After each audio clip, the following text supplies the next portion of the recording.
menyusun program 4 tahun ke depan. Karena periodenya kami 4 tahun. Kemudian anggaran juga untuk menjalankan tersebut 4 tahun.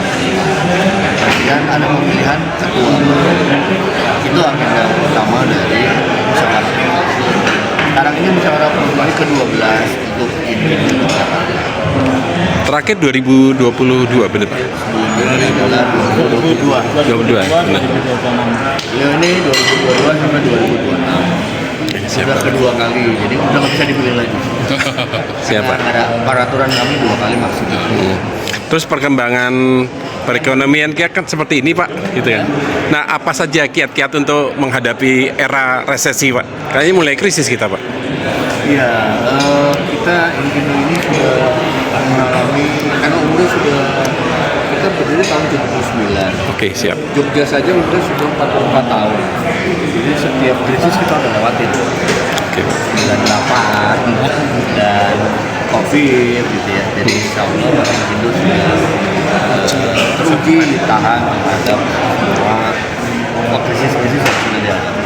Termasuk sekarang intinya memang kita selalu menghimbau kepada anggota untuk bekerja lebih profesional, lebih berintegritas, mengikuti kode-kode etik yang kita terapkan. Itu saja.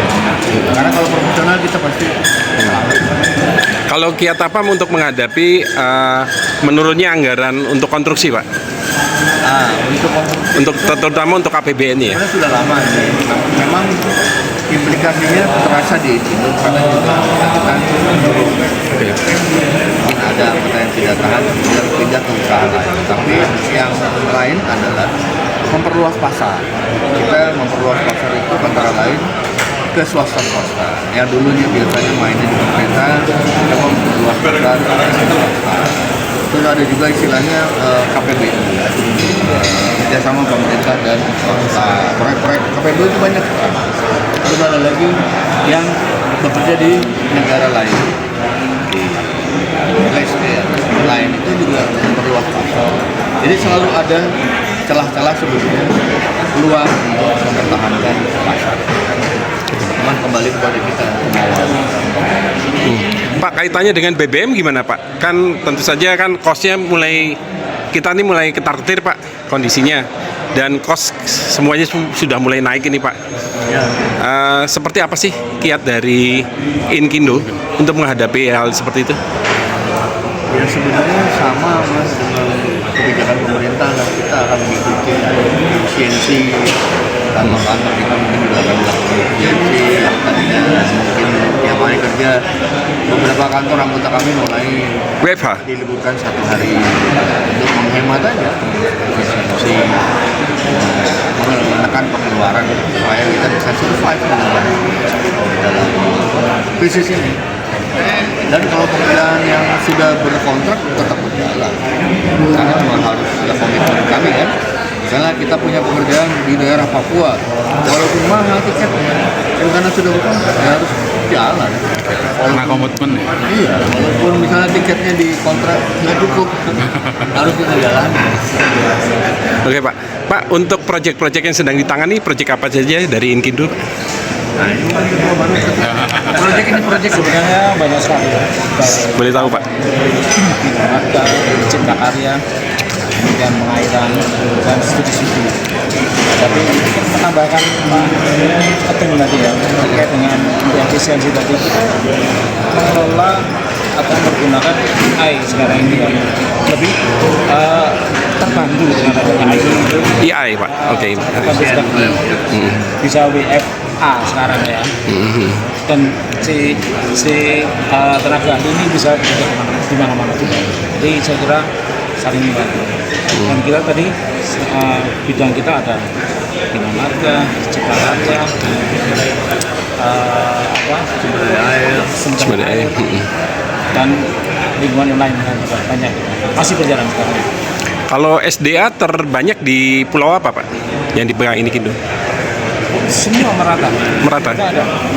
Sampai sekarang berarti tidak ada kendala ya Pak ya? Jalan terus ya? Iya masih. Ya. Dengan bendungan tuh masih. Bendungan masih? Oke Pak, siap. Dengan tentunya dengan ide-ide yang kreatif dan inovatif, karena biayanya bisa murah itu artinya optimal ya. Betul. Hasil yang lebih optimal.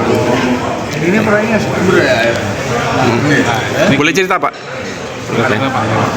Proyek apa tadi? Ya, kalau ngomong proyek saya kira memang beragam ya. Artinya dinamikanya di Inkindo itu cukup, saya kira. Jadi dari Sabang sampai Merauke, teman-teman di sumber daya air, apapun yang menjadi kebutuhan pemerintah, anggota Inkindo harus siap. Oke. Nah, sehingga saat ini kan pemerintah sedang concern di bidang pangan. Jadi kalau bicara SDA, mulai lebih banyak ke porsinya ke irigasi ya. Jadi penciptaan sawah baru, kemudian optimalisasi irigasi lama, termasuk penciptaan sumber-sumber air ya yang bisa dikembangkan untuk peningkatan pangan. Kita mengikuti arah pemerintah kemana, kita otomatis Inkindo juga harus siap. Siap. Mungkin saya menambahkan sedikit Boleh, terkait Pak. dengan krisis ya. Saya kira kita Indonesia itu kan patut berbangga. Kita rata-rata hampir tidak terpengaruh ya dengan terjadinya gejolak secara internasional. Oke. Ini sebetulnya merupakan salah satu refleksi dari kehidupan kita ya. Kita kan banyak gotong royongnya gitu. Iya Pak. Orang kalau di Singapura usia 70 tahun kalau nggak bekerja nggak bisa makan. Tapi di kita usia produktif tidak bekerja masih bisa makan. Sehingga kita nggak usah kalau di rumah ini ada beras, tinggal petik cabai di ladang di sekitar rumah bisa makan. Tapi orang di negara lain sangat khawatir. Jadi kita nggak khawatir. Tapi catatannya adalah pemerintah harus mampu mengelola dengan baik dengan proses keadilan, saya kira itu yang paling penting. Jangan sampai nanti yang punya kesempatan selalu memperoleh, yang tidak punya kesempatan semakin sulit. Saya kira itu. Oke Pak, harapannya untuk musyawarah provinsi hari ini apa Pak? Ya, saya kira gini, sesuai dengan tantangan zaman bahwa saat ini kita harus beradaptasi. Inkindo yaitu sebuah organisasi yang sudah tua tidak boleh bangga dengan dengan nama besarnya. Tetapi saat ini bahkan kadang-kadang orang yang tidak menggeluti dunia konsultan saja bisa menjadi konsultan. Bagaimana tadi Pak Minggu sampaikan, menggunakan teknologi mereka bisa menghasilkan. Tetapi apakah semua itu kita biarkan begitu saja? Saya kira tidak. Semua tetap harus dikendalikan oleh profesionalisme yang ada di Indonesia. Teknologi hanya merupakan alat untuk membantu. Nah, adaptif itu yang paling penting. Jadi kalau orang tidak bisa beradaptasi, saya yakin dia tidak akan mampu bersaing. Lama-lama akan tersingkir. Siap Bapak. Terima kasih.